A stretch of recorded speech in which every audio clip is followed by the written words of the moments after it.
세상에서 가장 비싼 수업료는 당신이 무언가를 모르기 때문에 치르는 것이 아닙니다. 오히려 당신이 무언가를 확실히 알고 있다고 믿을 때 바로 그때 계좌는 가장 크게 녹아내립니다. 확신은 투자자의 가장 큰 적입니다. 많은 사람들이 주식시장이나 사업에서 실패하는 이유는 지능이 부족해서가 아니라 자신의 뇌가 보내는 거짓 신호에 속아 넘어가기 때문이죠. 저는 지난 90년 가까이 살면서 수많은 똑똑한 사람들이 한순간에 바보가 되는 과정을 지켜봤습니다. 그들은 자신이 옳다고 믿었고 그 믿음이 강할수록 더 깊은 구덩이로 들어갔습니다. 오늘은 여러분의 뇌가 어떻게 여러분을 가난하게 만들기 위해 정교한 심리 조작을 펼치는지에 대해 이야기해 보려 합니다. 이건 단순히 돈을 버는 기술에 관한 이야기가 아닙니다. 세상을 있는 그대로 왜곡 없이 바라보는 태도에 관한 이야기입니다. 우리의 뇌는 진실을 찾도록 설계되지 않았습니다. 생존하도록 설계되었죠. 원시 시대에는 숲에서 바스락거리는 소리가 들리면 그것이 바람인지 호랑이인지 분석할 시간이 없었습니다. 즉시 호랑이라고 믿고 도망쳐야 살 수 있었으니까요. 의심은 곧 죽음이었고 확신은 생존이었습니다. 그 오래된 본능이 오늘날 복잡한 금융시장에서는 치명적인 독이 됩니다. 우리는 불확실한 것을 견디지 못합니다. 모르는 상태로 남아있는 것을 마치 신체적인 고통처럼 느끼죠. 그래서 뇌는 아주 빠르게 그리고 아주 교묘하게 가짜 확신을 만들어냅니다. 그리고 일단 그 확신이 자리를 잡으면 여러분은 이제 현실을 보는 게 아니라 뇌가 보여주고 싶어하는 환상만을 보게 됩니다. 첫 번째로 경계해야 할 것은 여러분이 한 번 내린 결정을 끝까지 정당화하려는 뇌의 고집스러운 습성입니다. 사람은 누구나 자신이 일관성 있는 존재로 보이기를 원합니다. 가령 여러분이 어떤 기업의 주식을 샀다고 해봅시다. 매수 버튼을 누르는 그 순간부터 여러분의 뇌는 더 이상 객관적인 분석가가 아닙니다. 그때부터 뇌는 그 기업의 변호사가 되어버립니다. 주식을 사기 전에는 그 기업의 장점과 단점을 고루 살펴보려 노력했을지 모릅니다. 하지만 일단 돈을 투입하고 나면 뇌는 그 기업의 유리한 정보만 수집하기 시작합니다. 뉴스를 봐도 좋은 소식만 눈에 들어오고 나쁜 소식은 애써 무시하거나 일시적인 악재일 뿐이야 라고 스스로를 속입니다. 이게 무서운 이유는 여러분이 의도적으로 거짓말을 하는 게 아니기 때문입니다. 뇌가 정보를 필터링해 버리는 겁니다. 여러분의 눈앞에 빨간불이 켜져 있는데도 뇌는 그걸 초록불이라고 해석하게 만듭니다. 왜냐고요? 자신이 틀렸다는 사실을 인정하는 건 뇌에게 있어서는 엄청난 스트레스이자 에너지 낭비이기 때문입니다. 그래서 우리는 처음에 내린 결론을 지키기 위해 끊임없이 새로운 이유를 갖다 붙입니다. 처음에는 성장성을 보고 샀다고 했다가 성장이 멈추면 저평가라서 좋다고 말을 바꿉니다. 주가가 더 떨어지면 이제는 배당을 준다며 위안을 삼죠. 논리가 계속 바뀌는데도 결론은 항상 같습니다. 팔지 않고 버틴다는 것이죠. 이것이 바로 뇌가 여러분을 가난으로 이끄는 첫 번째 속임수입니다. 자신이 틀렸을 수도 있다는 가능성을 차단해버리는 것. 그래서 구멍난 배에 계속해서 물을 퍼내며 앉아있게 만드는 것입니다. 이런 심리적 감옥에서 빠져나오는 건 정말 어렵습니다. 특히나 주변 사람들에게 자신이 샀다고 떠벌렸다면 더욱 그렇습니다. 공개적으로 선언한 입장을 번복하는 건 사회적 평판을 잃는 일이라고 느끼기 때문에 뇌는 필사적으로 방어 기제를 작동시킵니다. 그래서 저는 항상 이야기합니다. 투자는 침묵 속에서 해야 한다고요. 자신의 의견을 너무 빨리, 너무 강하게 밖으로 내뱉지 마십시오. 입 밖으로 꺼내는 순간 여러분은 그 의견의 노예가 됩니다. 유연한 사고가 불가능해지는 거죠. 진정한 투자자는 어제 내린 결론이라도 오늘 새로운 사실이 발견되면 가차없이 폐기할 수 있어야 합니다. 하지만 대부분은 그 일관성에 덫에 걸려 파국이 올 때까지 고집을 꺾지 않습니다. 두 번째로 여러분의 뇌가 사용하는 아주 강력한 조작 도구는 바로 남들도 다 하니까 라는 안도감입니다. 인간은 사회적 동물입니다. 무리에 섞여 있을 때 가장 안전하다고 느끼죠. 투자 세계에서 이것만큼 위험한 본능은 없습니다. 주식시장이 뜨겁게 달아오를 때를 생각해 보세요. 옆집 김 씨도 돈을 벌고 직장 동료 박 씨도 주식으로 차를 바꿨다는 이야기가 들려옵니다. 서점에 가면 주식 대박 신화를 다룬 책들이 베스트셀러에 올라 있고 유튜브를 켜면 온통 지금이 기회라고 외치는 영상뿐입니다. 이때 여러분의 뇌는 엄청난 압박을 받습니다. 나만 뒤처지는 게 아닐까? 다들 저기로 가는데 나만 반대로 가는 건 위험한 게 아닐까 하는 불안감이 엄습하죠. 이 불안감은 이성이 마비되는 순간을 초래합니다. 기업의 가치를 따지고 재무제표를 들여다보는 일은 이제 중요하지 않게 됩니다. 그저 남들이 사고 있으니까, 가격이 오르고 있으니까 나도 사야 한다는 강렬한 충동에 휩싸입니다. 뇌는 이것을 사회적 증거라고 받아들입니다. 다수가 선택한 길은 오를 확률이 높다고 착각하는 것이죠. 하지만 역사는 반복해서 보여줍니다. 다수가 한 방향으로 미친 듯이 달려갈 때가 바로 절벽 끝이라는 사실을 말입니다. 재밌는 건 우리는 가격이 비쌀수록 더 안심하고 산다는 겁니다. 백화점에서 옷을 살 때는 할인을 기다리면서 주식은 가격이 천정부지로 치솟을 때 서로 사려고 안달이 납니다. 왜 그럴까요? 가격이 오른다는 사실 자체가 이 주식은 좋다는 증거로 뇌에 입력되기 때문입니다.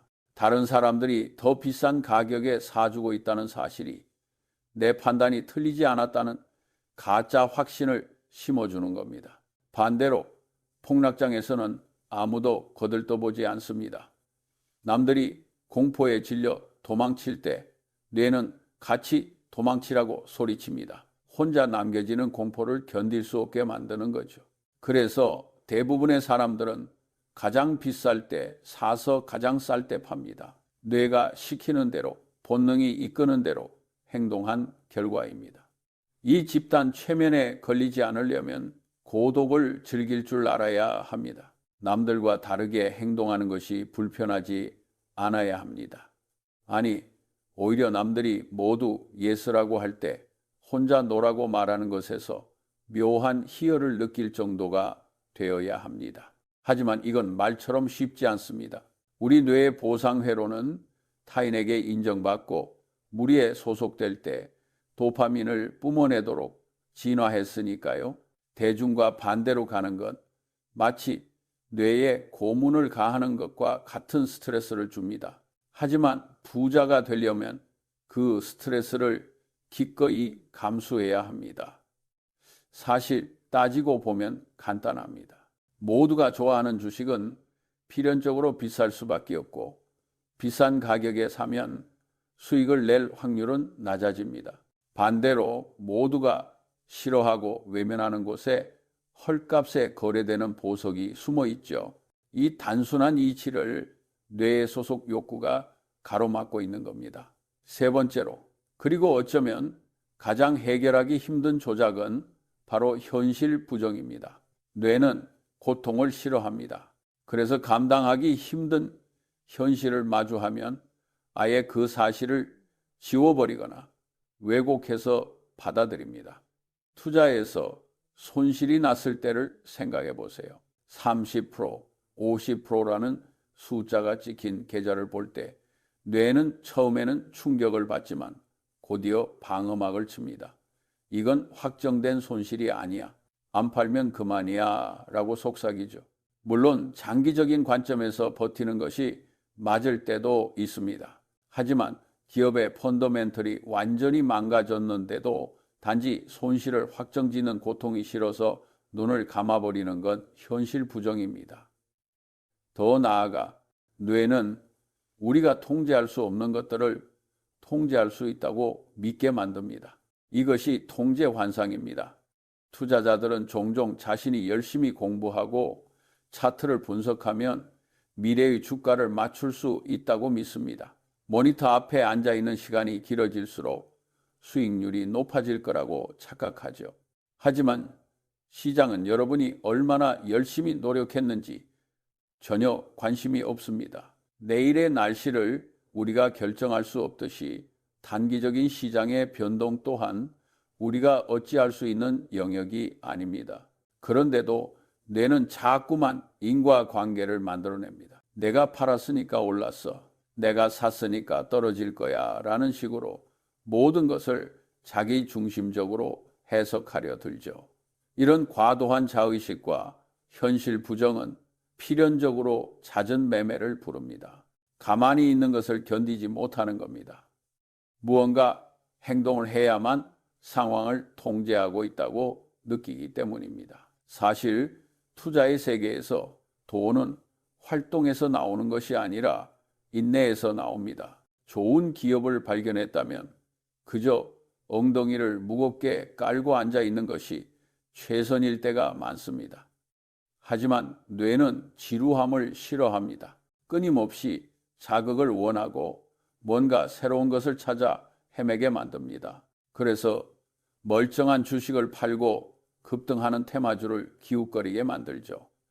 결과는 뻔합니다.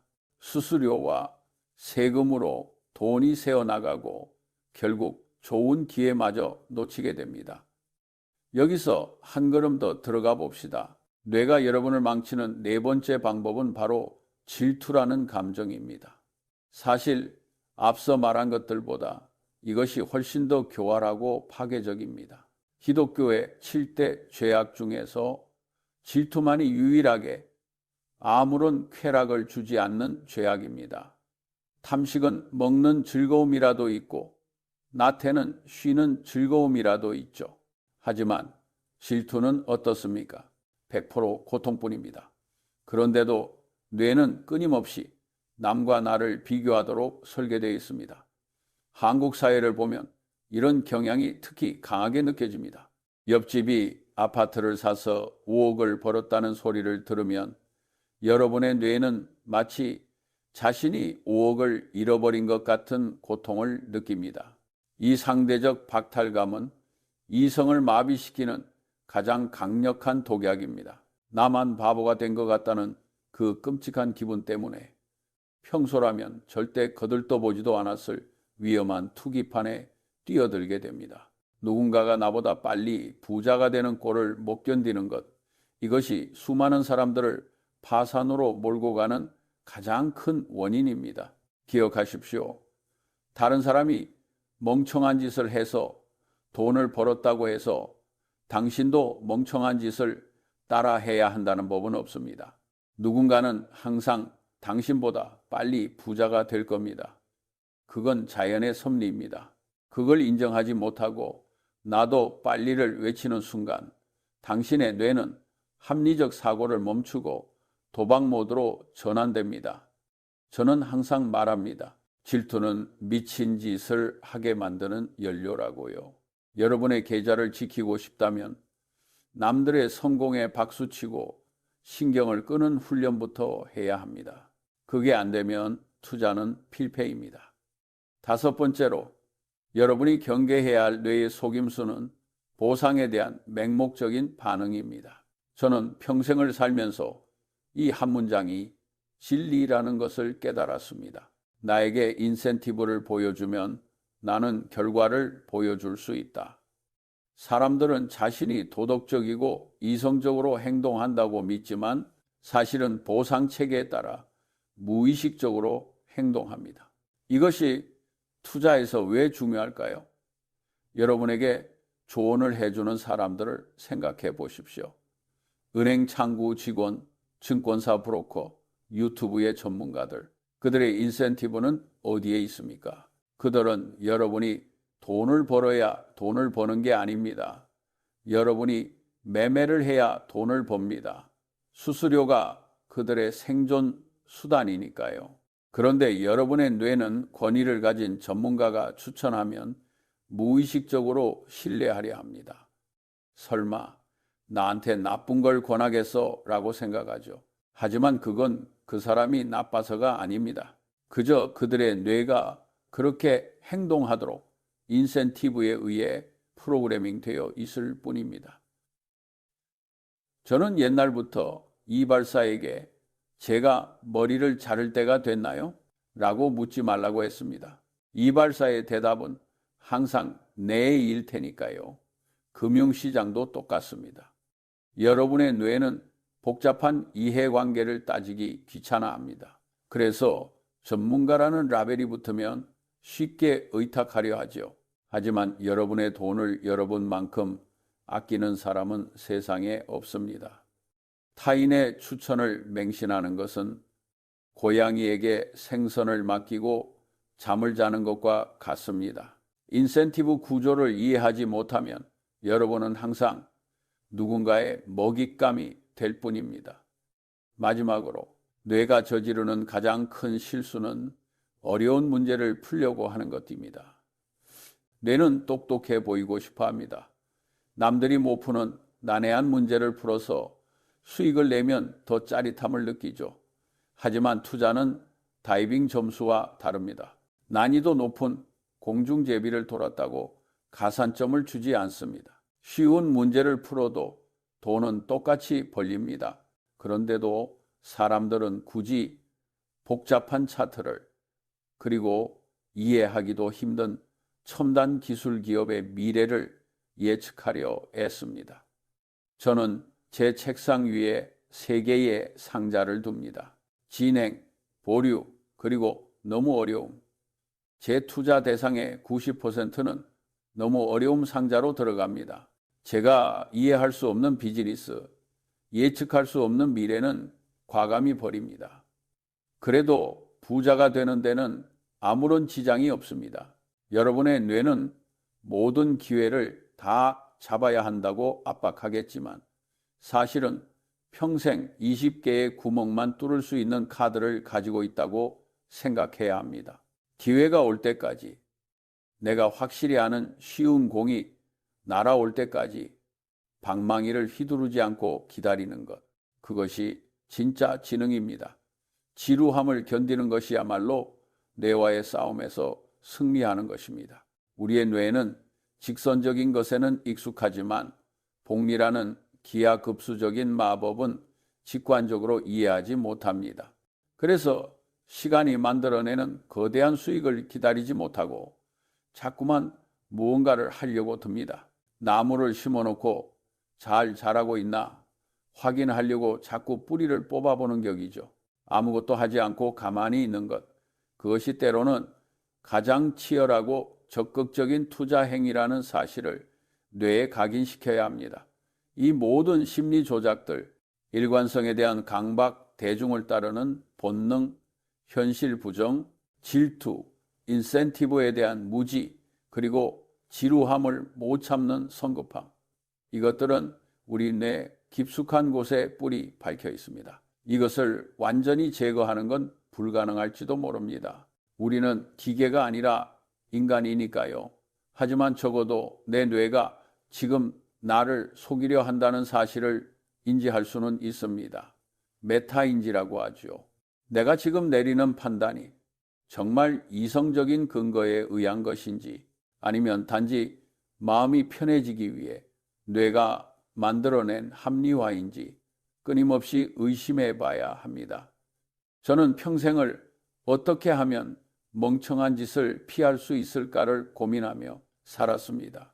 똑똑해지려고 노력한 게 아닙니다. 그저 바보가 되지 않으려고 노력했을 뿐입니다.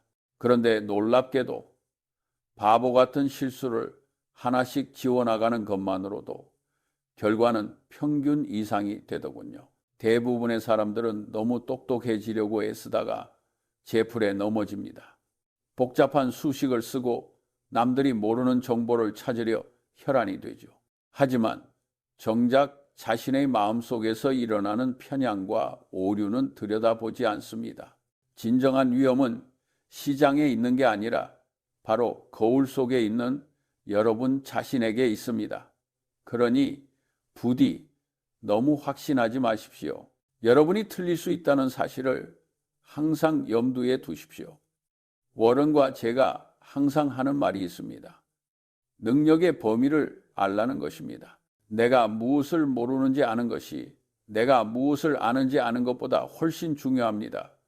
모르는 영역에는 발을 들이지 않으면 그만입니다. 하지만 뇌의 속임수에 넘어가 모르는 것을 안다고 착각하는 순간 재앙은 시작됩니다.